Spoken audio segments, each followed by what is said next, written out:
অবশেষে পাকিস্তানে ভারতের যুদ্ধবিমান ভূপাতিতের ভিডিও সামনে আসলো। এরই মধ্যে সেই ভিডিও প্রকাশ করেছে বার্তা সংস্থা Reuters.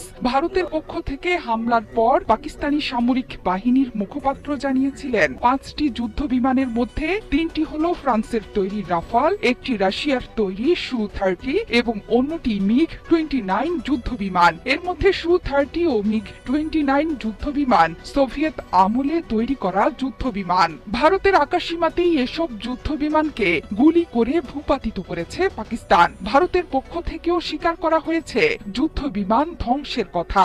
I can confirm you that 5 Indian aircrafts, including 3 Rafale, 1 Su-30 and 1 MiG-29 have been shot down, and 1 Heron drone has also been shot down. পাকিস্তানের সঙ্গে চলমান উত্তেজনার মধ্যে গেল মাসে ফ্রান্স থেকে আরো 26টি রাফাল যুদ্ধ বিমান কেনার চুক্তি করেছিল ভারত। ভারতের হাতে থাকা 36টি রাফাল যুদ্ধ বিমানের সঙ্গে নতুন 26টি যুদ্ধ বিমানের সংযুক্তিতে পাকিস্তানে হামলার বিষয়টি আরো স্পষ্ট হচ্ছিল। এসব যুদ্ধ বিমানের মূল্য প্রায় $740 কোটি।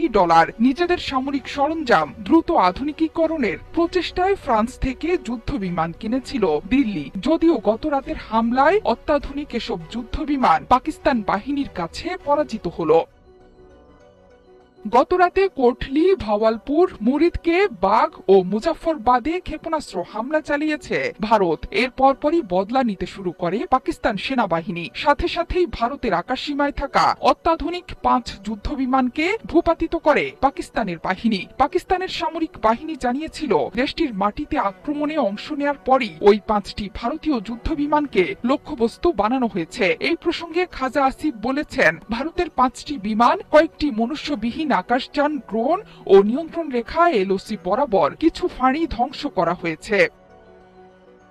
কিছুদিন ধরেই পারমাণবিক ক্ষমতাধর ভারত ও পাকিস্তানের মধ্যে চরম উত্তেজনা চলছিল। এখন সেটি পুরোপুরি যুদ্ধে রূপ নিয়েছে। পাকিস্তান আইএসপিআর জানায়, পাকিস্তানে ভারতের ক্ষেপণাস্ত্র হামলায় অন্তত 8 জন নিহত ও 35 জন আহত হয়েছেন। এদিকে ভারত সরকারের এক বিবৃতির বরাতে বার্তা সংস্থা রয়টার্স বলছে, ভারতের সশস্ত্র বাহিনী অপারেশন সিঁদুর শুরু করেছে। এর আওতায় পাকিস্তান ও পাকিস্তান নিয়ন্ত্রিত আজাদ কাশ্মীরের 9টি স্থাপনায় হামলা চালানো হয়েছে। যদিও ভারত সরকারের দাবি, পাকিস্তানের সামরিক বাহিনীর কোন স্থাপনাকে এই অভিযানে নিশানা করা হয়নি। ভারত নিয়ন্ত্রিত জম্মু ও কাশ্মীরে পাকিস্তানি বাহিনীর গোলায় 3 জন নিহত হয়েছেন বলে ভারতীয় সেনাবাহিনী জানিয়েছে।